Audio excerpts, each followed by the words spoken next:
So nag-iba na nga po ang ihip ng hangin ngayon. Ang mga dating hinahamak si Terence "Bud" Crawford na kesyo wala daw kinalaban na bigating pangalan, bigla-biglang naghahayag na ngayon ng interes na labanan si pound for pound king. At ang kanyang tinutukoy ay walang iba kundi ang mga dating kampiyon sa welterweight division na sina Danny "Sweep" Garcia at Keith "One-Time" Thurman.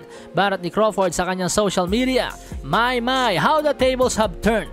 Danny "Sweep" Garcia, you, Keith Thurman, will never, and I mean never, get a shot at the top dog. And that's me. You didn't want no smoke when I wanted to fight, remember? Now you want to fight so bad. Go keep fighting each other like before. Dagdag pa ni Crawford, it's funny how all these fighters want to fight now. But back then, all they could say was, I haven't fought nobody. Now they begging looking for a check. Well, kung ating nga pong matatandaan mga amigos, mulat sa pulang umakyat si Terence Crawford sa welterweight division, hinamon niya na kaagad ang matitigas na pangalan sa welterweight. Pero ang lagi nga pong sinasabi nila Keith Thurman, nila Danny Garcia, wala pa daw napapatunayan o nakakalabang mabigat itong si Crawford, kaya hindi nila nilalabanan. Isa pang palusot ay yung dahil nasa top rank si Terence Crawford.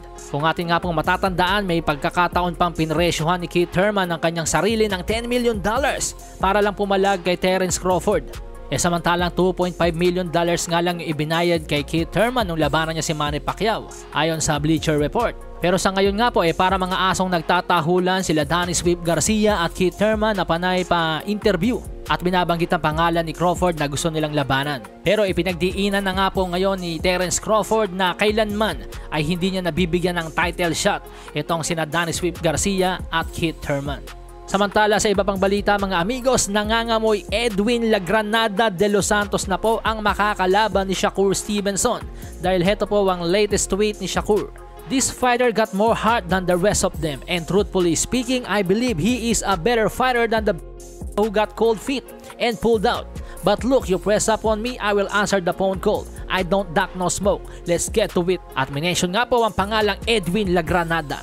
Sa kasalukuyang lightweight WBC rankings po mga amigos, ito pong si Edwin Lagranada de los Santos ay ang number 6 contender.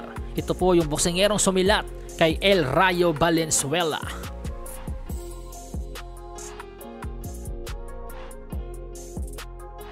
Alasahin ang baraha, patunayan mo sa akin ha.